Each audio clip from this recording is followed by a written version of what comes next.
The morning came gray and cold, the kind that made the city feel like it had no intention of being kind to anyone.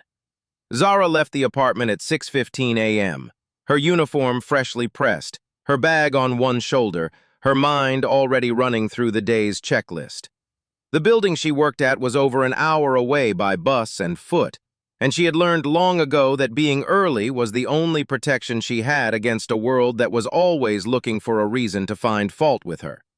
She was 2 blocks from the bus stop when she heard it, the low, aggressive growl of an engine accelerating where it shouldn't.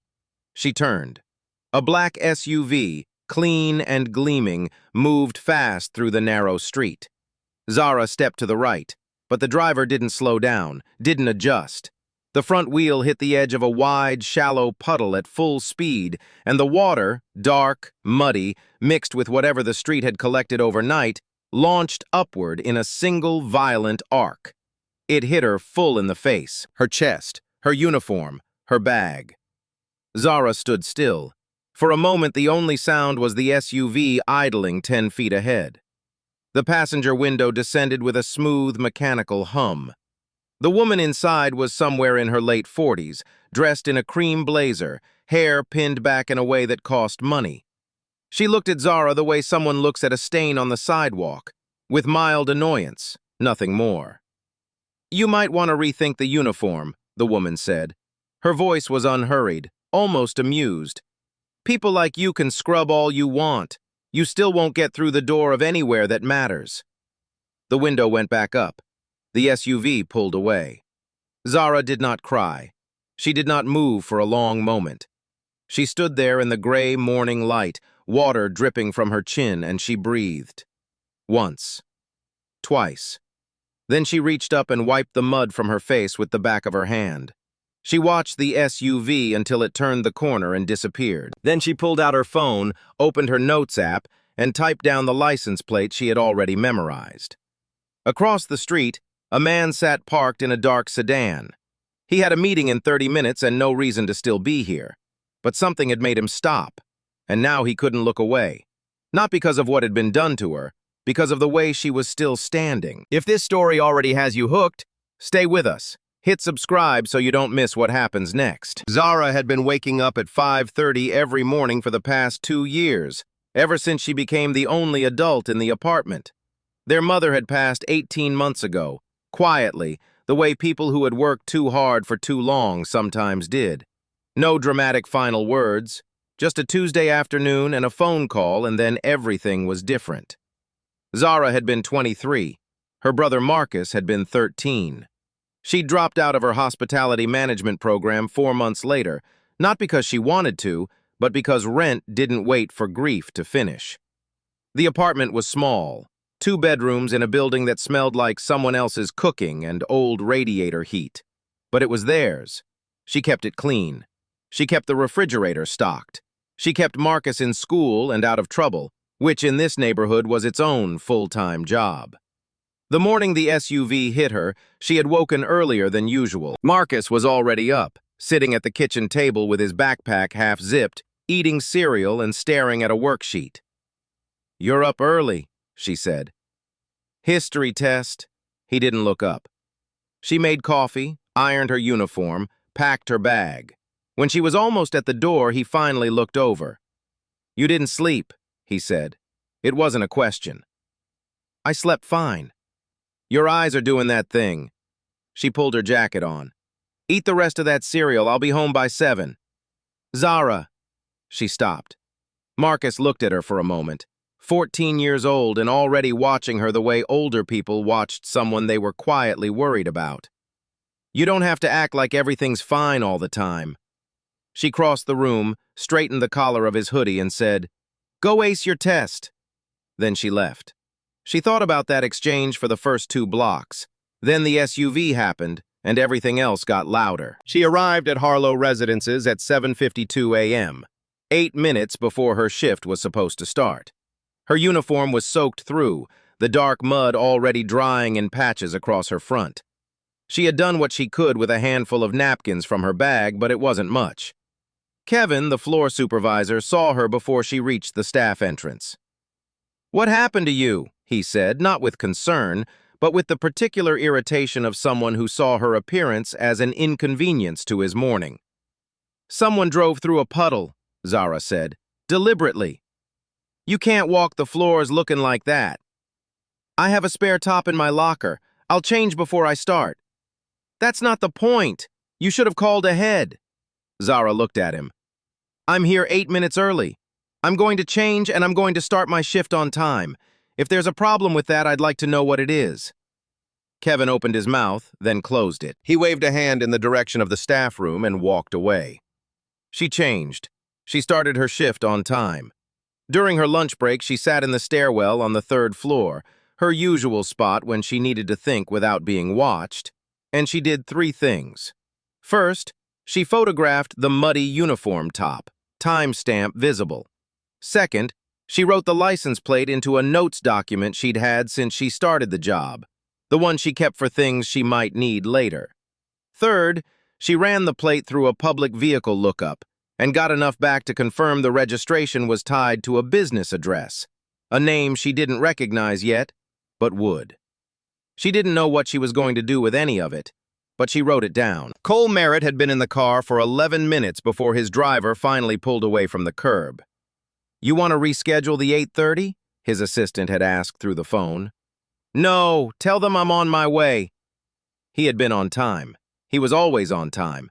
But he had sat there for nearly a quarter of an hour watching a young woman wipe mud off her face, type something into her phone, and then walk, back straight, pace steady, toward the bus stop.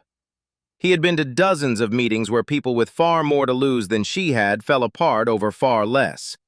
He told himself it wasn't his business. He believed that for about 4 hours. By afternoon, he had his assistant run the SUV's plate, a favor from a contact in vehicle records, the kind of thing that took one phone call when you had the right relationships. The registration came back to a holding company, but the name attached to it was one Cole already knew, Diana Holt. Her name appeared at galas and charity boards, and on the short list of people who considered themselves essential to this part of the city. She had come up from nothing, a fact she worked hard to make sure nobody remembered, and had spent the better part of 2 decades building a version of herself that required everyone around her to be smaller. Cole had tolerated her the way you tolerated weather, unpleasant and unavoidable. What he had seen that morning wasn't weather. It was a choice. He set the plate information aside and pulled the Harlow residence's staff directory instead. There were 43 employees. He wasn't sure what he was looking for until he found it. Zara Ellison, 25. 2 years at Harlow, consistently high performance ratings.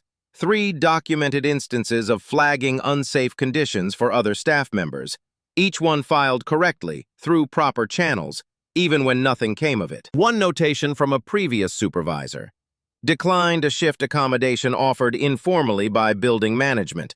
Requested all arrangements go through official HR process.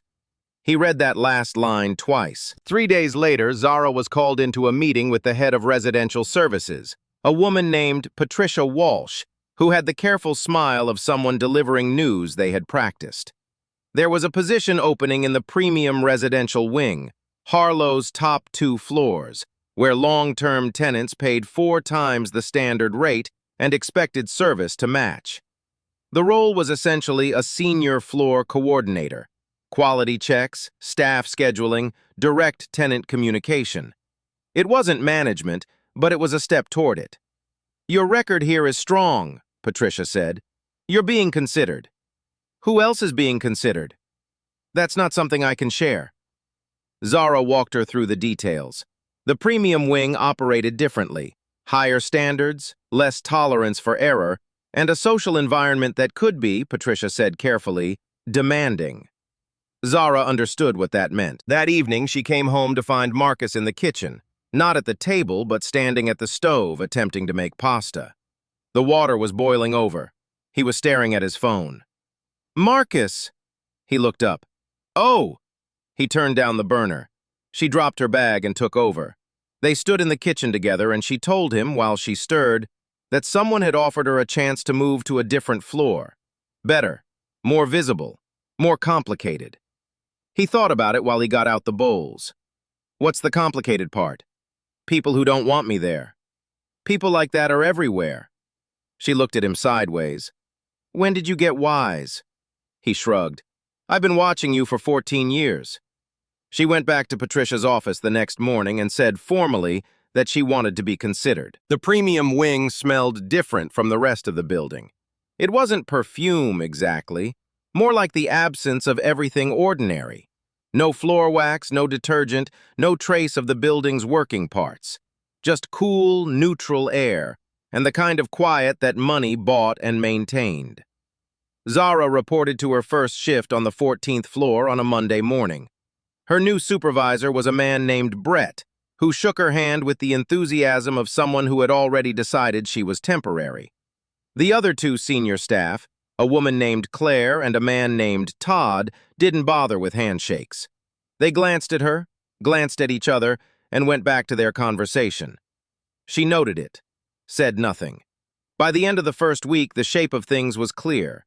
Claire had a habit of verbally confirming tasks in front of Brett, then conveniently failing to pass the relevant information to Zara. Todd had a different approach.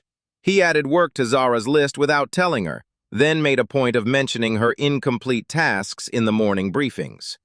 Brett, for his part, appeared to believe that neutrality was the same as fairness. Zara started keeping a second log. Timestamps, assignments, who had communicated what and when.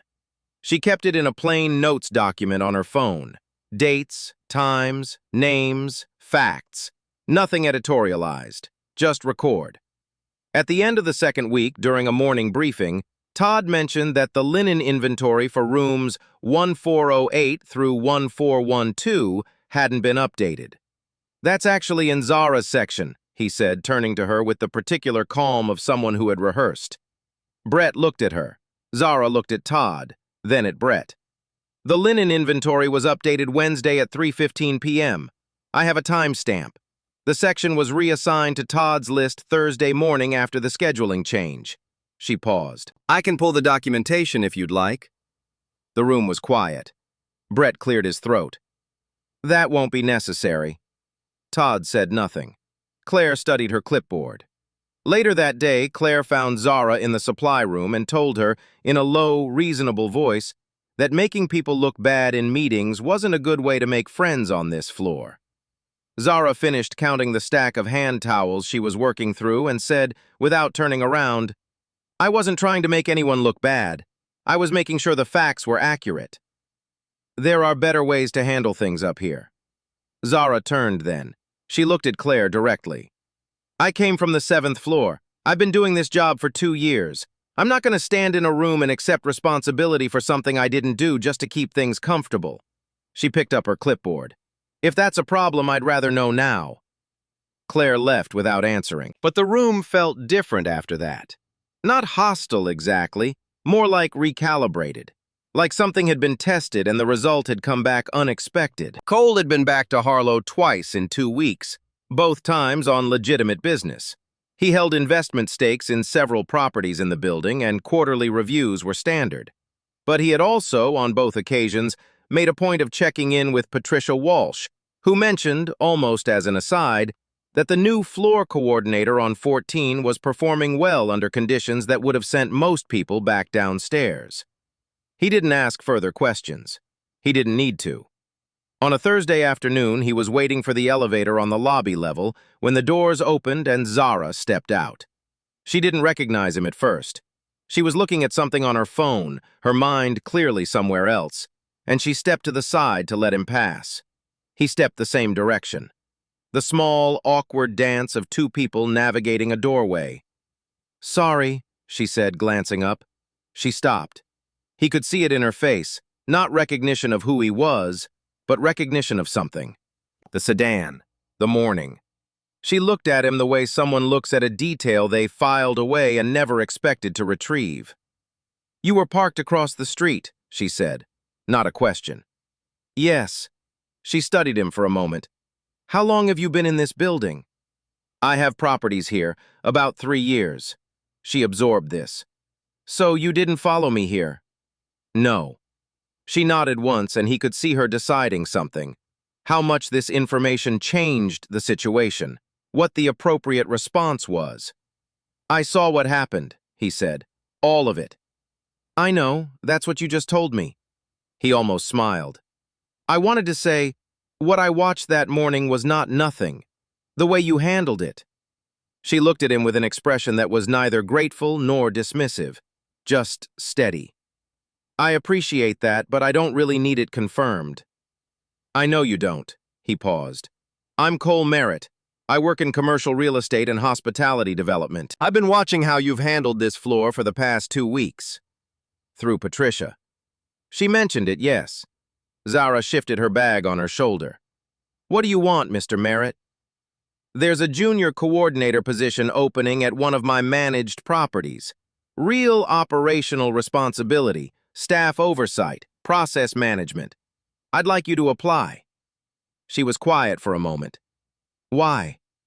"Because you have a better instinct for this work than most people I've hired with twice your experience." "That's not why." He looked at her. "You saw me get mud thrown on me," she said. "That's why you're standing here.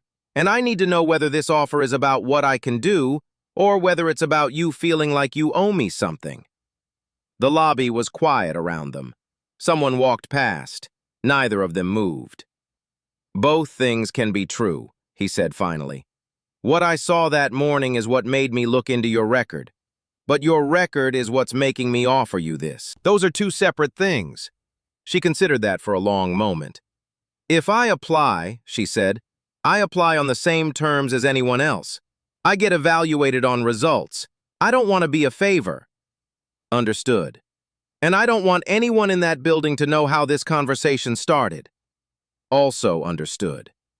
She looked at him for one more moment, confirming something. Then she said, "Send the posting to Patricia. I'll apply through the standard process."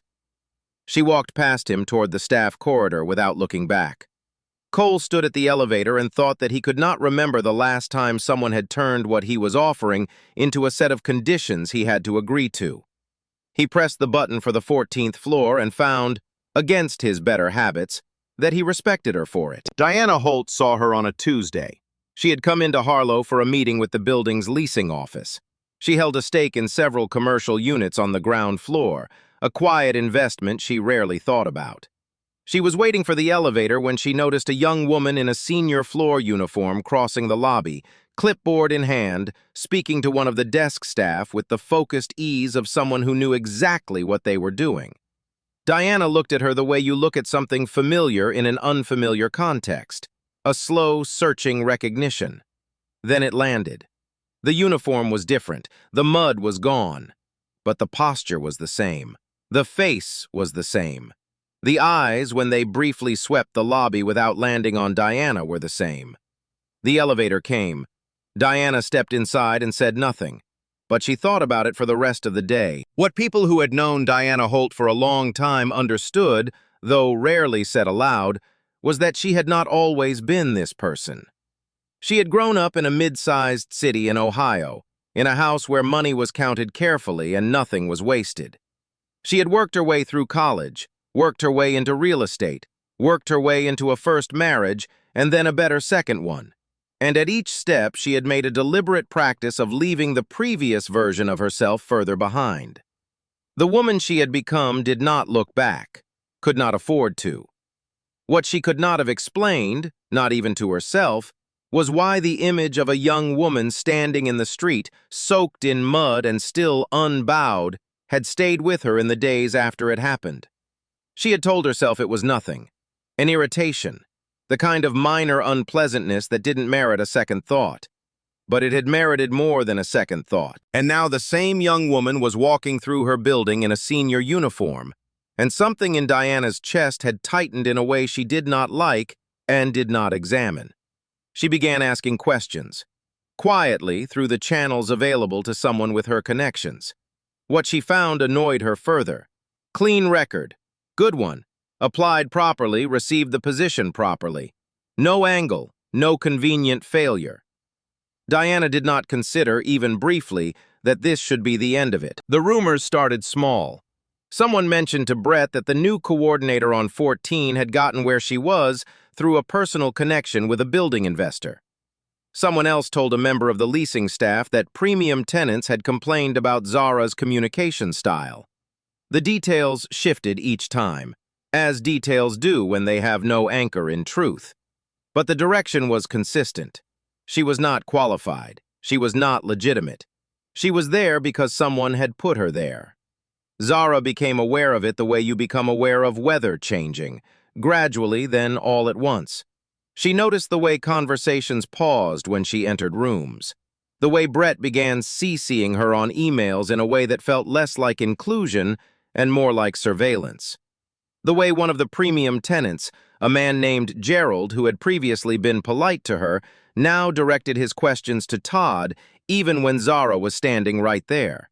She said nothing and documented everything. On a Wednesday afternoon, Patricia Walsh called her in and said, with the same careful smile as before, that there had been some concerns raised about how Zara had come to be in her current position. Nothing formal, just murmurs. "What kind of concerns?" Zara asked. Patricia folded her hands. "Whether the process was entirely standard. I applied through HR. I went through 2 interviews. My start date was confirmed in writing." "I know that, Zara." "Then what's the question?" Patricia looked uncomfortable. "The question isn't from me." Zara sat back. "I'd like everything documented. Any concerns, any complaints, any inquiries about my position. I want them in writing, with a named source."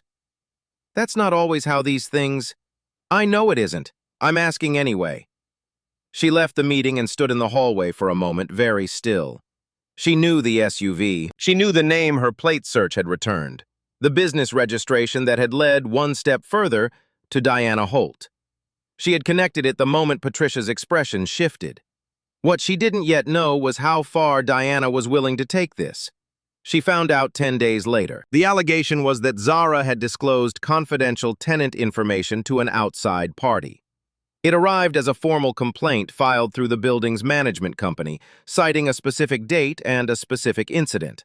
A conversation, allegedly overheard, in which Zara had shared details about a premium tenant's lease terms with an unidentified individual in the lobby. The details were precise enough to sound credible. The date corresponded to a day Zara had actually been in the lobby. The tenant named in the complaint was real. None of the rest of it was. Brett put her on administrative review. Her access to the 14th floor was suspended pending investigation. She was moved back to a temporary assignment on the 7th floor, her old floor, without announcement and without explanation to her former colleagues, which meant the silence itself became its own story.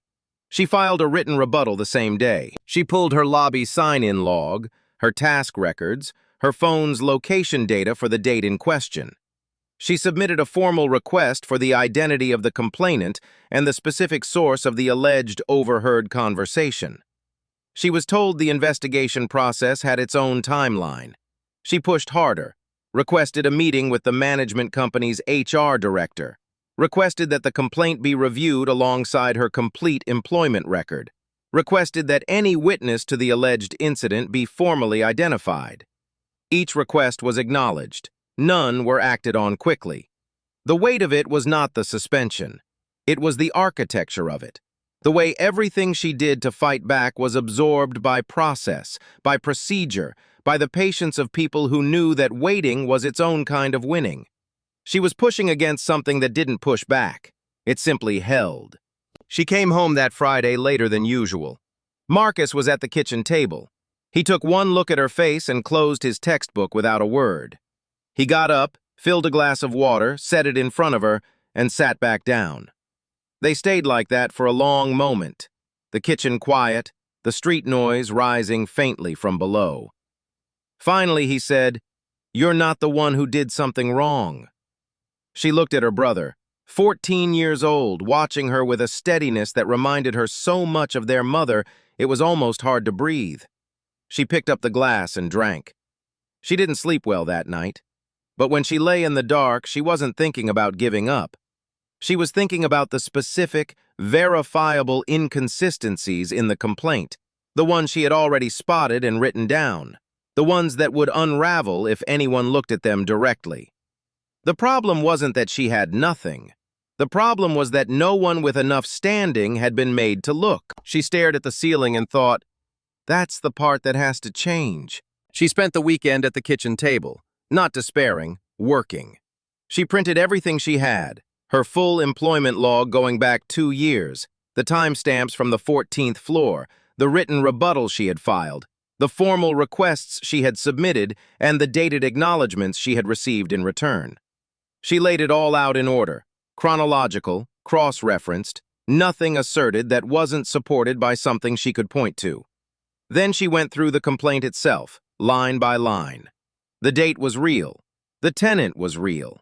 But the complaint stated that the alleged conversation had taken place near the East Elevator Bank at approximately 2:15 p.m.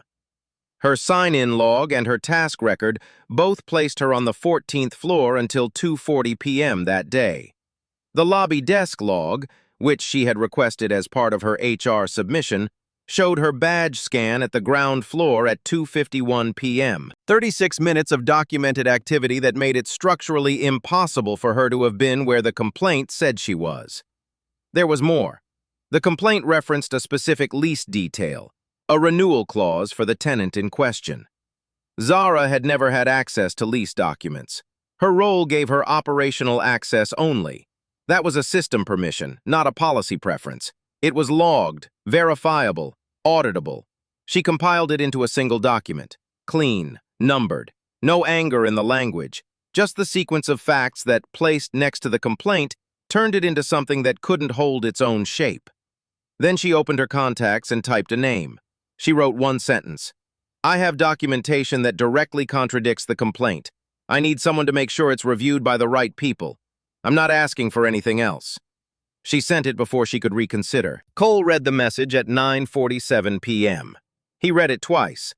Then he set the phone down and thought about the particular kind of person who, in the middle of being buried, sends a message that precise. He called his attorney in the morning. The meeting was held on a Thursday, in a conference room on the management company's administrative floor. Not Harlow, neutral ground. Present were the HR director, 2 members of the management board, Patricia Walsh and Brett. Cole had also arranged for the building's external compliance auditor, a firm the management company itself retained for exactly these situations, to send a representative as an independent observer. It was the kind of request that was difficult to refuse when it came from someone with Cole's standing, and nobody refused it. Zara stood at the head of the table with her printed document and said, I'd like to walk through the complaint against me and the documentation I've compiled in response. I'm going to do that in order, and I'd ask that you hold questions until I'm finished. No one objected. She went through it methodically. The date discrepancy, the location discrepancy, the access permissions that made the alleged disclosure technically impossible, the pattern of HR requests she had submitted, and the timeline of non-responses. The written record of the interference on 14, documented with dates and names in the log she had been keeping since her first week on the floor. She did not raise her voice. She did not editorialize. She laid each fact down the way you lay down cards, one at a time, in sequence, letting the picture build itself. When she finished, the room was quiet. The HR director looked at the complaint, looked at Zara's document, looked at the complaint again. The location inconsistency. You have lobby badge records for this? In the appendix, page 4. He turned to page 4. Cole spoke then for the first time. His voice was even.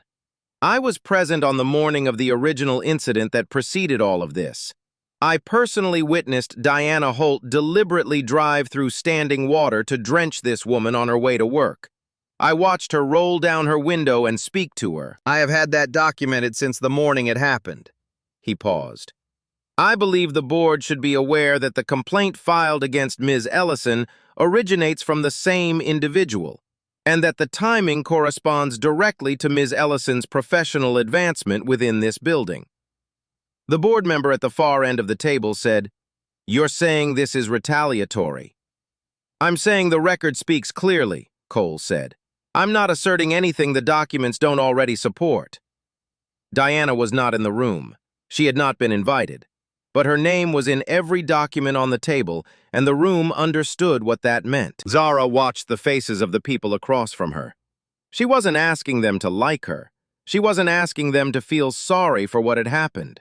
She was asking them to look directly at something they might have preferred to look away from, and she was making it impossible not to. There was a moment, brief, unannounced, when she thought about Diana Holt. Not with anger, not with satisfaction, with something more complicated than either. She thought about what it must take to be so afraid of a version of yourself that you needed to destroy a stranger to keep it buried. She thought about how exhausting that must be, how small it made everything. She didn't feel sorry for Diana, but she understood in that moment the shape of her. A woman who had climbed so hard and so far that she couldn't stand the sight of anyone else still climbing. And understanding it made Zara feel strangely less like a target and more like a mirror, one that Diana had tried to break. You couldn't break a mirror by throwing something at it. You just made more reflections. The administrative review was closed within the week. The complaint was found to be unsubstantiated. Zara's position was reinstated with a formal written acknowledgement of the error in process. Diana Holt's stake in the commercial units was reviewed by the building's investment board. Within 30 days, she received notice that her lease renewal would not be extended. No reason was required, no reason was given.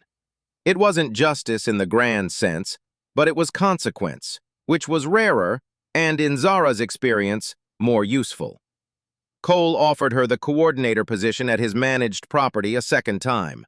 This time she said yes before he finished the sentence, not because her conditions had changed, but because she already knew they had been met. Marcus found out the way he found out most things, not because Zara told him directly, but because she came home one evening and the weight she had been carrying for 6 weeks was simply no longer there.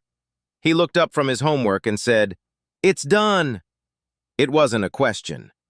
"It's done," she said. He nodded slowly. Then he said, "Was it because of what you did or because of him?" She thought about that honestly. "Both, but the part that mattered was what I did." He went back to his homework. She made dinner. He told her about a project he was working on for school, something about city infrastructure, how systems either serve people or exclude them. She listened and thought that he was going to be fine, better than fine. Before she went to bed, she stood in front of the mirror in her room and looked at herself for a moment. Not performing anything, not checking herself for damage, just looking. She looked like herself. On a Saturday morning, 2 weeks before her new start date, Zara walked the long route to the grocery store, the one that took her past the block where it had happened. She had not avoided it, but she had not sought it out either. Today, she just walked. She passed the spot without slowing down. The street was ordinary in the morning light. Puddles from last night's rain, a few parked cars, the sound of the city waking up around her. No SUV, no window rolling down, no voice designed to make her feel like she had no business being alive in this particular square of the world. She kept walking. Cole fell into step beside her half a block later. He had texted earlier to say he was in the neighborhood, a phrase she had taken to mean he wanted to talk without making it a meeting. She had said fine. They walked without urgency. He asked how Marcus was doing. She said well. She asked about the new property. He said it was ready. They covered the practical things. Her start date, the onboarding process, what the first 30 days would look like, in the straightforward language of two people who had already established the terms of how they operated with each other. There was no declaration between them. No moment swelling with implication. Just two people walking in the same direction on a Saturday morning, talking about work, while the city moved around them. That was how she wanted it. She had not fought her way to this point to arrive somewhere that belonged to someone else. She had fought to arrive somewhere that was hers. She kept her head up. She kept walking. There's something this story keeps coming back to, and it's not about being fearless. Zara was afraid. She was tired. There were nights she didn't know if any of it was going to hold. What she never did was let that become the last word. Being strong doesn't mean nothing hurts. It means you don't let the hurt decide what happens next. It means you keep the receipts, you document the truth, you find the right moment, and then you make sure the right people have to look directly at what they've been pretending not to see. That's not a superpower. That's a decision, one that anyone can make. If this story meant something to you, share it with someone who needs to hear it today. And if you want more stories about people who refuse to be counted out, subscribe and stay close. There's more coming.